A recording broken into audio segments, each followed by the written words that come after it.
हाँ जी, तो आज देखने वाले हैं ज्योति मैम क्या कर रही है। हमारे पास उनके लिए बड़ा प्रश्न है। मैं IT department. Jyoti ma'am, Jyoti ma'am, hi ma'am, कैसे हैं मैम? बहुत मैम, बढ़िया, आप बताओ। बस मैम अच्छा हूँ मैम। एक्चुअली ना मेरे पास में दो प्रश्न निकल के आए हैं। मैं नोटिफिकेशन देख रहा था तो दो वर्ड आए, एक है ICF, एक है ICFR। ऑडिट का वर्ड है और मुझे बिल्कुल लिटरली डिफरेंस नहीं पता इन दोनों के बीच में, ना ही बच्चों को पता है। तो एक्चुअली वर्ड है क्या, बताएंगे मैम प्लीज? एक्चुअली सच्ची बताऊं, बहुत ही इंपॉर्टेंट और बहुत इंटरेस्टिंग कॉन्सेप्ट है एग्जाम के लिए भी और प्रैक्टिकल लाइफ के लिए भी, राइट। एक्चुअली ना जब नया कंपनीज एक्ट आया था तो वहां पे ना एक टर्म निकल के आया IFC, इंटरनल फाइनेंशियल कंट्रोल्स। और आपको पता है पुराने एक्ट के अंदर इसके बारे में ऐसा कुछ था ही नहीं।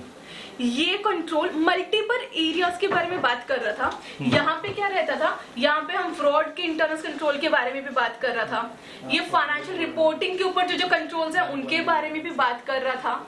और उसके रिगार्डिंग ऑपरेटिंग के ऊपर जो इंटरनल कंट्रोल लगते हैं उन सबके बारे में भी बात कर रहा था। और क्या बोला एक्ट ने बोल दिया कि भैया IFC के बारे में डायरेक्टर को भी रिपोर्ट करना है और स्टैट्यूटरी ऑडिटर को भी रिपोर्ट करना है। भाई जैसे ये सुना भगदड़ मच गई, बिकॉज डायरेक्टर का तो चलो ठीक है आप कर रहे हो, लेकिन एक बात बताओ ना, हम तो फाइनेंशियल स्टेटमेंट चेक कर रहे हैं, अब हम ऑपरेटिंग भी चेक करें, राइट, हम फ्रॉड भी चेक करें। अगर सारा हम कर लेंगे तो फिर इंटरनल ऑडिटर क्या करेगा?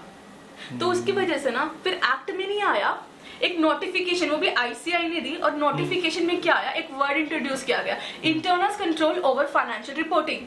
कि देखो IFC तो मल्टीपल एरियाज हैं, मल्टीपल एरियाज पे जो कंट्रोल है उसमें से एक एरिया क्या था कि फाइनेंशियल रिपोर्टिंग के ऊपर भी क्या क्या कंट्रोल रहेंगे, उसको चेक करके उस पर ओपिनियन देना। तो नोटिफिकेशन में बोला गया कि एक काम करो, ऑडिटर को पूरे IFC के ऊपर रिपोर्टिंग करने का नीड नहीं है, वो खाली internal control over financial reporting जो है सिर्फ उसके ऊपर रिपोर्टिंग करेगा।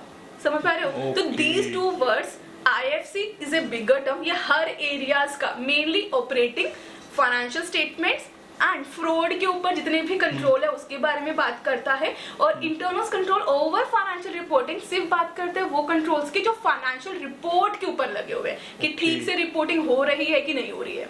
तो ऑडिटर को अब सिर्फ इसके ऊपर ओपिनियन देना है, पूरे के ऊपर नहीं, और वो भी बहुत लिमिटेड कंपनीज के ऊपर, like listed company and everything. Finally जाके आज समझ में आया मैम। लेकिन क्या ये एक्चुअली एग्जाम में आप पढ़ा भी और डिटेल में पढ़ाने वाले इसके बारे में क्लास के अंदर? एग्जाम में हम और डिटेल में पढ़ेंगे, बहुत अच्छे से पढ़ेंगे। एंड बेस्ट पार्ट पता है क्या, ये वो वाले एरियाज है जो आपको एक्चुअली जब आप काम करोगे ना आपको देखने को मिलेगा कि आपको अपने रिपोर्ट में इसको ओपिनियन देना है।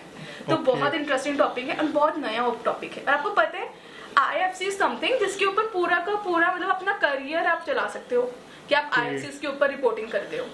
तो काफी इंटरेस्टिंग टॉपिक है और बहुत नया टॉपिक है। Thank you so much ma'am, thank you so much.